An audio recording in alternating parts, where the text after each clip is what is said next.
Napakasimple po, ano, ng mga principle. And next po, let's move on with the sequencing concepts and, excuse me, modeling. Excuse me, I have to take some water.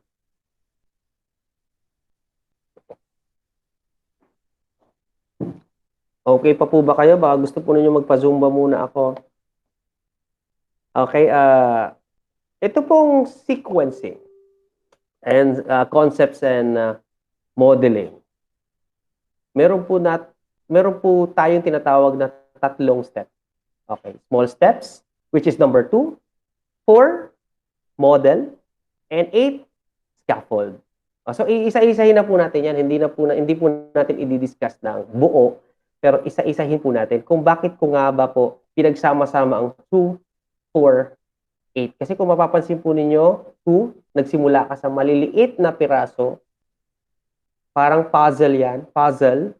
Number 4, nag-provide ka ng actual na picture ng puzzle. Okay, so unti-unti mo siyang bubuin. And number 8, scaffolds for difficult tasks. May mga piraso yung puzzle na halos pareho dun sa ibang piraso at halos pareho din po yung shape na ilalagay mo doon sa mismong frame niya. So how dito po rin po tayo pumapasok as teachers. Actually, nandiyan po tayo lahat sa 2, 4, and 8. Okay, so Rosenshine's research found that the most effective teacher spoke for a total of 20 to 23 minutes in a 40-minute lesson compared to just 10 minutes from the least effective. Okay. Ito po ito minsan guilty rin po ako, lalo na pag may deadline. Pag may mga maraming ginagawa, nagdi-discuss ako minsan na parang ginagawa ko ng walkthrough yung discussion ko. Like how a walkthrough goes, then a quiz comes in. Okay, di-discuss ko to. Bilisan nyo, mag-take notes kayo, ha? Okay, verb. Verb, yan, verb is a verb. Okay, answer, activity A. Okay, tawagin nyo ako, pagtapos na kayo, ha? Save ko lang to, ipiprint ko pa. Okay. So you could assume that half could make it, kasi mabilisan ng discussion mo, i-assume mo siguro, kalahati makukuha. Kalahati hindi. Yung discussion ko, naintindihan. Okay. Yes, you can assume, but how about the retention? Yung retention ng knowledge. Kasi madalian. May kasabihan nga, easy come, easy go. Okay. Yung madalian mong diniscuss, tanongin mo sarili mo, bukas maalala pa kaya nila? Okay? They might remember it today. Maaalala nila siguro ngayon yan. Okay? Because you force them to remember it by warning them, may quiz mamaya, makinig kayo, 10 minutes lang to. Mabilisan lang to. Makinig mabuti. Okay. So tomorrow, all they can remember siguro, pag ganun ang ginawa mo ngayon, bukas siguro, ang maaalala lang nila is how you threaten them, kung paano mo sila binalaan. Okay? And the idea na, baka may quiz ulit mamaya, after nito, makinig tayo. Iba ang nakikinig sa nakikinig na may pag-iintindi. Okay? So makikinig lang sila, they will just remember the key terms. Yung mga key terms lang. At mapapansin mo, pag magpapaquiz ka, pag identification, tapos yung isa, underline in every sentence, the verb, hindi na nila alam. Yung mga key terms lang kasi. At minsan, sinatsambahan lang nila. Okay? So how about the retention? We take retention as one of the biggest factor in effective teaching. Okay, modeling. Number 4, provide models. Okay, sinasabi sa number 4 yan. We present them sample answers. May mga pinapa-project tayo minsan, may mga pinapalagay tayo mga questions or exercises, nagpe-present tayo ng mga sample answers. Okay, sample accomplished material, sample completed projects. Okay? Ito project to, gayahin po ninyo to. Ito yung mga project po ng last batch sa akin. But always remind them, do not forget to remind them that they could always do better than the presented model. Okay? Even when the model seem to be a work of a legit expert, wag po nating hayaan na bumaba po yung moral nila. Encourage them. Sasabihin natin, I believe mas maganda yung gagawin po ninyo. Okay? Scaffolding. And one more thing, bakit po sa tingin nyo minsan kahit na-discuss po ninyo, nag-discuss naman kayo. Okay, nag-discuss naman po tayo ng 20 minutes, 23 minutes. Bakit kinabukasan po, hindi po nila maalala? O konting-konti lang po yung maalala. Maski gist na sana eh. Yung focal point lang nung discussion mo kapon, okay na yun eh. Pero minsan wala silang maalala. O naaalala nila pero hindi nila naiintindihan. Number 4, provide models. It says that we should provide more and more and more and more examples. Kaya siya connected sa number 2. Kasi you started with simple examples to average examples to more complex examples until pwede na nilang ma-comprehend o maintindihan yung mga abstract models, all right, your abstract discussions and so on. Scaffolding, number 8. Kasi scaffolding, ito yung mga nasa construction site eh. Ayan, para makaakyat po nila, nakikita po natin. Yung scaffolding, it will serve as apprentice. Okay? Assistant po ng inyong learner. At sino ba ang magiging assistant ng learner natin? Pwede pong dalawa. Pwedeng kayo po as a teacher, or pwede po yung kung may bibigay po sa inyong module, may bibigay po kayong module sa estudyante. That will serve as the scaffolding. Okay? Just like me po, share ko lang po isa akin. When I go one-on-one with my son, John Alexis, in reading a text, sa pagbabasa ng kahit ano, kwento. Kasi I bought books sa kanya, may mga kwento. Every now and then, habang binabasa niya, I always ask them, I always ask him, who? Oh, okay. Who is that character again, anak? Oh, okay. So, why? Why? What? How? Yan. Sa gitna po ng kanyang pagbabasa, nai-interrupt siya. I don't know if interruption is the correct term. Pinapatigil ko siya. And then I tell him who, what, I ask him why. Okay? To make sure he is comprehending while reading. Yun po ang ginagawa ko. But not interrupting the organization of ideas. Yun po ang nakakamangha rin eh. Kasi pag iniintindi mo talaga, kahit anong tigil, kahit ma-istorbo ka, pag-organize pa rin ang ideas mo. Nandoon pa rin yung comprehension. Okay. Not to brag, may son hindi ko naman pinag-ayayabang si anak ko, pero senior ko lang po yung nangyayari sa amin ni Kuya Alex. Okay. Then after reading, we go through comprehension questions again. Tatanungin ko ulit siya. I can also ask the question that I raised sa gitna po ng pagbabasa niya. Okay? The same happens in the class. May mga books po tayo, lalo sa English, may mga nakita ako, may mga pause and reflect sections eh.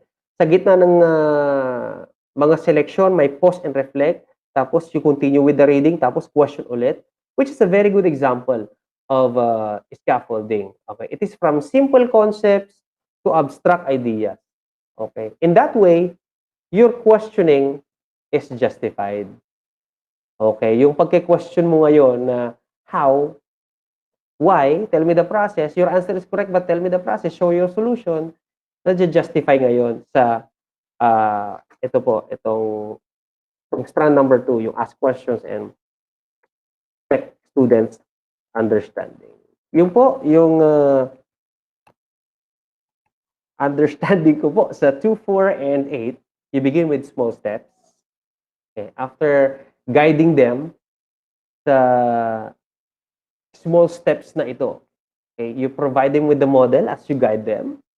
Okay? Mistakes are inevitable. Magkakamali at magkakamali po sila. And be a scaffolding. Be an apprentice to your student. Ayan, nakalagay dito. Supports to assist learning. Okay. Ganun po. You can be a scaffold in various forms. Pwede kang voice over, pwede kang cue card, okay? Pwede kang flash to flash, nandiyan kayo, and so on. So yun po yung third strand, the sequencing concepts, organization of concepts, kung paano sila matututo step by step, and providing the models. Examples, examples, examples, examples. Napakasimple po ni Rosenshine. And the last rant that I could share to you is the fifth, the seventh, and the ninth principle of Rosenshine, the stage of practice. Ayan, stage of practice siya kasi para siyang magkakasunod eh, kaya nagsama sila apat kasi. Ito po, parang at first, you will guide the student. Parang same true with, ito rin po, 248, you will guide the student. If you guide them well, you will obtain, certainly, high success rate.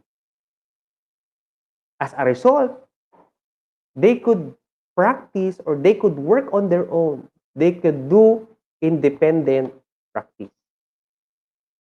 Because the question now, ulitin ko po yung question ko kanina, why do we provide models or examples? Bakit tayo nagpo-provide ng example?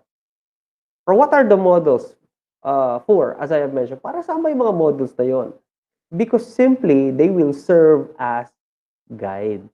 Napakasimple po talaga. Hindi ko po tapos yung pagsabi ng simple dahil napakasimple po talaga ng sinabi ni Rosenshine. They will serve as guide. That is why I combine this fifth, seventh, and ninth principle, which are obviously stages of practice towards effective teaching and learning. Okay, let's have the fifth one. The guide student practice.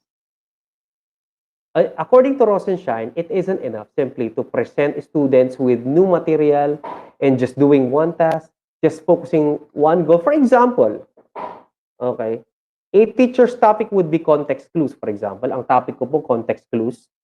And my objective will surely go like this, to be able to identify the meaning of unfamiliar word within a sentence using context clue. Just that. Yun lang yung objective ko. One objective, 1 day or 1 week retention. What about the application? Okay.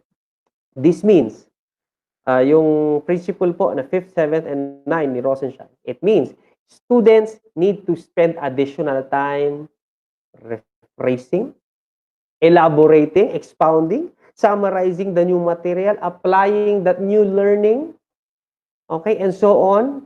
It needs sufficient rehearsal. Okay, yun ang ginamit ni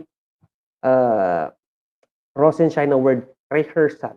Why? Parang mas mabigat kasi yung rehearsal kaysa sa practice.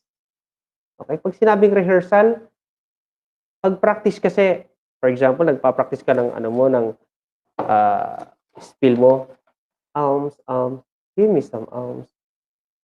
My mother is sick, my father is sick. Pag rehearsal kasi, parang ang dating mo, parang actual event na eh. So that is the word of Rosenshine. Okay? He wanted everything to be your best as a teacher. Kailangan you are well-versed sa mga practices ng isang best teacher and so on and so forth. So rehearsal ang ginamit po niyang word. And according to the research of Rosenshine, sufficient rehearsal enables students to retrieve that new material easily from their brain's storeroom. Yan. Pagka ginamitan po natin ng application, yung mga objective po natin, yung mga gusto po nating matutunan ng estudyante, ginamitan po natin ng application, pupunta po yan sa schemata ng students. Okay, yung schemata po, hindi po talaga maaalis sa estudyante yan. Yung po tinatawag na stock knowledge. Kahit na matagal na panahon na, nandiyan pa rin yung concept ng chlorophyll. Nandiyan pa rin yung hindi ko makakalimutan yung life cycle of a frog. Mga ganyan. Yun yung mga nagstay. Dahil nga, nung ano sila ng frog, kaya nag-life cycle ng frog, nagdala si teacher ng itlog, nagpadala din siya ng mga itlog, mga tadpoles at frog sa mga estudyante. Okay, like dissecting frog, and so on and so forth. It's self-explanatory actually. Okay. So it needs practice. Okay, like a person learning a new word and he uses it every day. Okay, he uses it in daily conversation. Okay, practice, practice, practice. Kaya ang magiging application niya is context clues. Maybe we can make them write a composition with an aim. Yung aim nila is write a blah, blah, blah using the concept of context clues in your sentences, and so on and so forth. Okay? Knowledge, retain. Okay? The learning is retained. And, but, ito po ang medyo sad part niya. Huwag po tayong mag-expect na lahat po ng mga estudyante natin will do the same thing. Okay? You will, yung iba, they will be creative in exploring the new material and end up productive. Yung iba, hindi. Do not expect it na lahat sila makaka-cope up dahil kahit anong galing mo magturo, meron at merong magkakamali dyan. Sabi nga nila, mistakes are inevitable. Don't expect it. So for the benefit of everyone, these new materials will be broken down into pieces. Gaya nga nung na-justify kanina, sa small steps muna. So magsimula ka sa simple hanggang papunta ka sa average, papunta ka rin ng abstract or complex. Okay. In this principle, according to Rosenshine, students benefit from guided instruction and having material presented in small chunks. Big questions will be broken down into small pieces, which will certainly encourage all pupils, sabi niya. Okay, which will encourage all your pupils. Lalong-lalo na po dun sa mga mahirap makahabol sa mga lessons po natin. Kasi po ako, for example po, hindi po ako makahabol. Ngayon, ang tanong ko what is Pythagorean theorem, for example? Ang ginawa ko, kasi may mga hindi makasagot, for example, ginawa kong simple muna. Inumpisahan ko sa simpleng question. Siyempre, ako na wala akong masyadong alam, medyo na huhuli sa klase, magkakaroon ako ng pag-asa. Parang may makikita kong liwanag sa blackboard na, parang kaya kong sagutin yan na. Parang kaya kong, mayroon akong idea dito. Mag-raise nga ako ng question, baka kaya kong sagutin. Tinawag ka. Na-answeran mo yung simpleng question. Next question ni teacher. Parang kaya ko pa rin Sige, kahit medyo humirap ng konti, may idea ako Ma'am, sir, sagutin ko yan. Nasagot mo. Diba? Siyempre, meron ka ng 1, 2 points, parang dalawang bag na yan ng knowledge na pinag-combine mo. Dahil nag-prepare ka, baka may third question pa. Ngayon, third question, parang yung sagot ko dito, kombinasyon ng 1 and 2 Sasagot nga ako, sir. Ayan. Hanggang mapunta ka sa complicated question, kahit siguro hindi mo man masagot yung complicated question as a learner, at least, meron ka pa ring idea dahil naintindihan mo kahit papaano yung concept o yung idea o yung thought na gustong i-convey ng iyong instructor or ng iyong teacher. So, ganun po yung, saan ba tayo? Ganun po yung understanding ko. Okay. Practice, repeat. Practice, repeat. Why is that?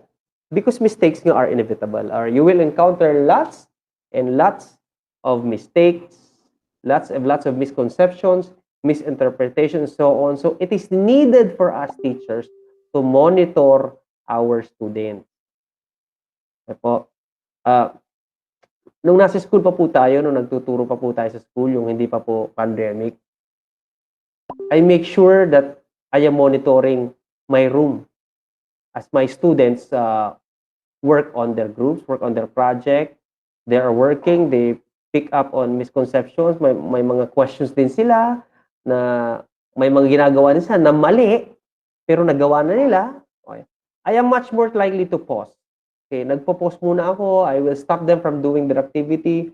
I will stop the lesson if needed.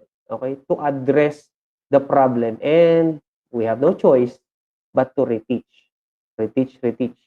Hanggat maintindihan nila. Pag nasobrahan ka naman sa reteach, pwede mo naman ng gamitin yung imagination mo, ilagay mo yung kailangan mong i-reteach sa mga future activities nila. Okay, one strategy. Moreover, for you to obtain, number 7 na po tayo, to obtain high success rate, Rosenshine is clear that teachers need to ensure that students really understand something before moving on or working independently on it. So ito po yung sinasabi ko, yung kanina, balik tayo dun sa review. May kinalaman din po ang review dito, tapos questioning. Hindi porket sinabi nilang, okay, naintindihan na po namin, ma'am, wala na pong questions. Okay, sige, quiz. Di ba, kailangan meron muna mga patikim para malaman mo talaga. Okay, kung puwede lang may scanner ng gano'n, oh, "Naintindihan mo ba, iho?" "Yes, ma'am." "Oh, scan kita, ha." Oh, 48% lang ang naintindihan mo. Oh, quarantine, doon ka sa re-teach room, okey. So, hindi porket they answered yes to the question, eh, you will proceed right away to the next lesson. The idea that learners need to be secure in a small step before moving on to the next one is called mastery learning. Kung tayong teachers, mastered na po natin ang subject. Kailangan sa students din may mastery in learning din po. May mastery learning. We do that. Ginagawa naman po natin 'yan. We monitor their mastered lessons but quarterly.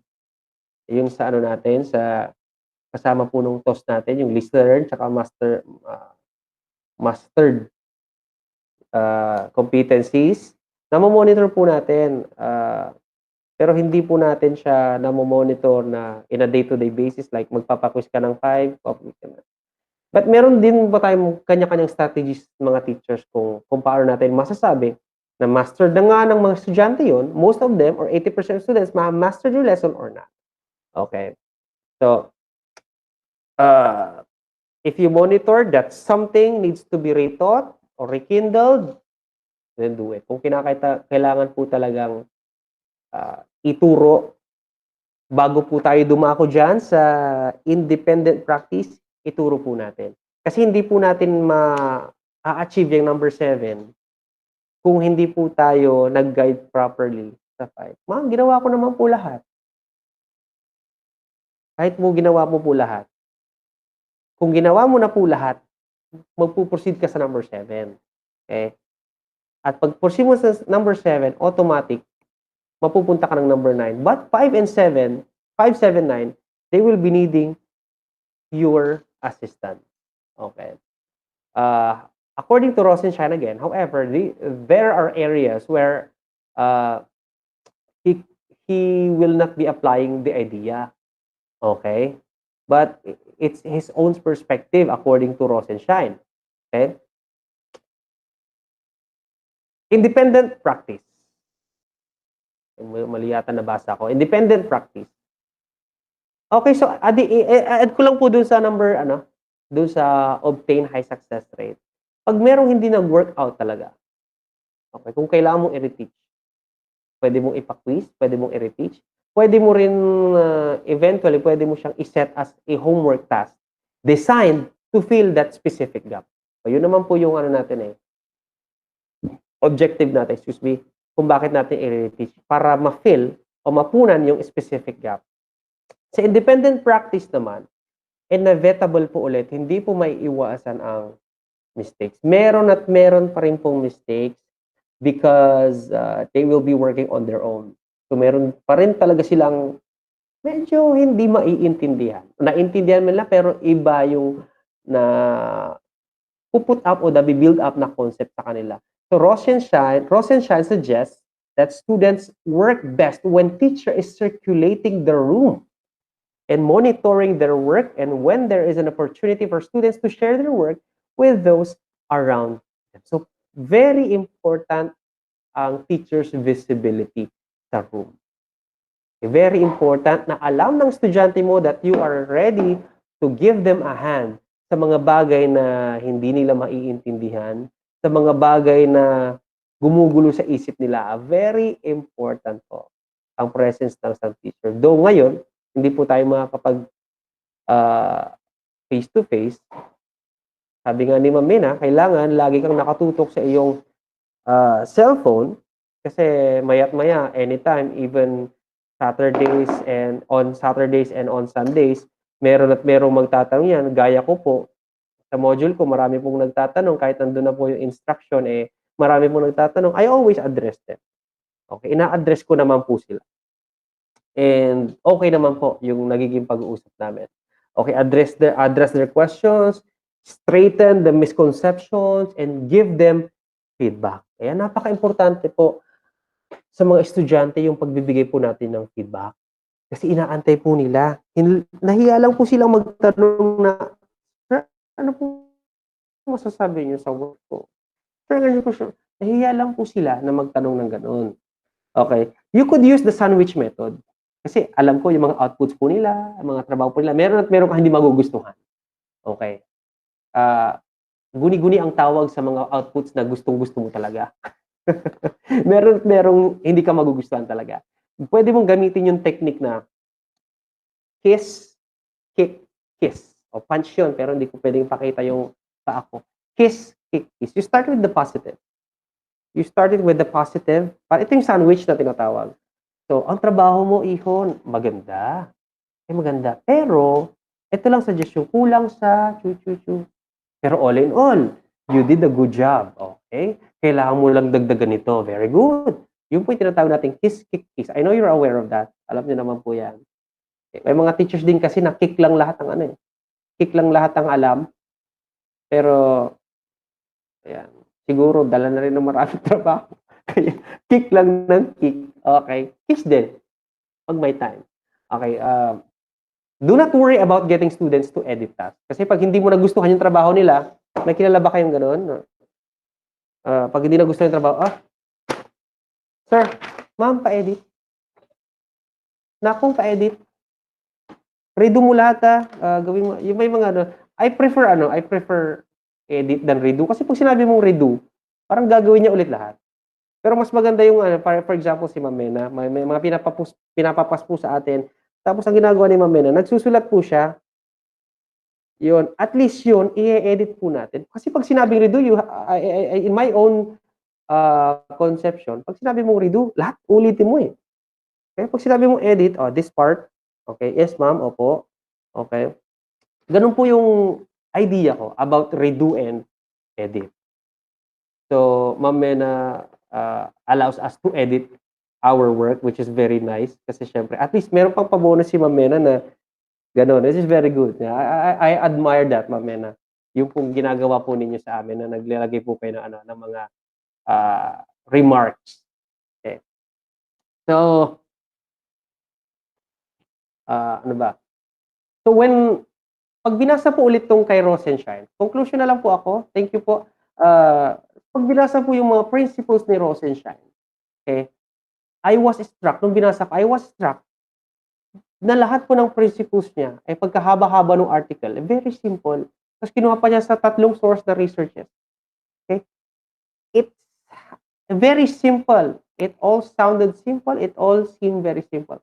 But this shouldn't be surprising because teaching as its core is simple.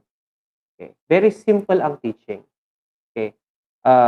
Sabi nga, recap previous information according to Rosenshine, recap, input yung information, apply it, test, and respond. Okay? Collect data and analyze it. However, doing these simple things well is complex and deserves some consideration. Sabi nga nila kung ano pa yung simple, yun pa po ang mas mahirap gawin.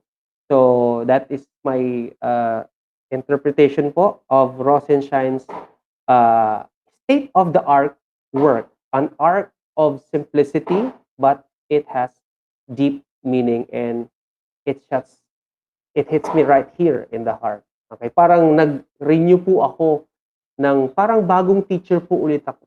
Ganun pala. Napaka-important. Ganun po yung naging effect sa akin nung binasa ko po yung kay Rosenshine, 17 Principles of Instruction. Thank you po.